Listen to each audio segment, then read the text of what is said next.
సున్నం చెరువు హైదరాబాదితులతో కలిసి కేటీఆర్ దీపావళి వేడుకలు జరుపుకున్నారు. ఈ సందర్భంగా వారు మాట్లాడుతూ ఈ నరకాసురుడి లాంటి కాంగ్రెస్ ప్రభుత్వాన్ని 2 నెలల్లో గద్దె దించి అసలైన దీపావళి చేసుకుందాము అని అన్నారు.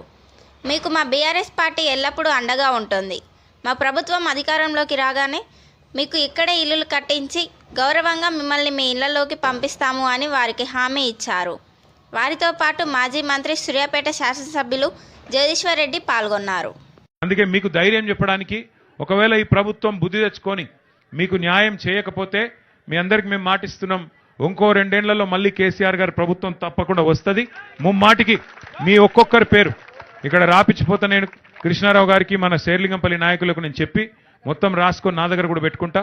ప్రతి ఒక్కరికి బ్రహ్మాండమైన ఇల్లు ఇచ్చి మళ్ళీ మీకు గౌరవంగా ఇళ్లలో తీసుకుపోయే బాధ్యత కూడా మేము తీసుకుంటామని చెప్పి కూడా ఈ సందర్భంగా తెలియజేస్తా ఉన్నాం. ఇలా కేవలం దీపావళి మీ పిల్లలతోని కొద్దిసేపు, ఎందుకంటే కొన్ని పటాకులు వాళ్ళకి ఇచ్చి వాళ్ళతో పాటు కొద్దిసేపు ఉండి మీకు కూడా కొంత సాయం చేసి పోదామన్న ఆలోచనతోనే ఇక్కడ దాకా వచ్చినాం. మీ అందరూ కూడా దయచేసి ధైర్యంగా ఉండాలి. తప్పకుండా ఇంకొక 2 ఏళ్ళే, ఎక్కువ రోజులు ఏం లేదు. దీపావళి అంటేనే నరకాసుర వధ జరిగినాక జరుపుకునే పండుగ. ఈ దిక్కుమాలిన కాంగ్రెస్ ప్రభుత్వం ఏదైతుందో, పేదవాడి కడుపు కొట్టిన ప్రభుత్వం, నరకాసురుడి లాంటి ఈ ప్రభుత్వాన్ని తప్పకుండా ఇంటికి పంపే రోజులు మీ అందరి కన్నీళ్ళలో ఈ ప్రభుత్వం కొట్టుకపోతుంది. కొట్టుకపోయినాక మళ్ళొకసారి నిజమైన దీపావళి వస్తుంది. తప్పకుండా మీకు న్యాయం జరిగేదాకా మీతో ఉంటామని చెప్పి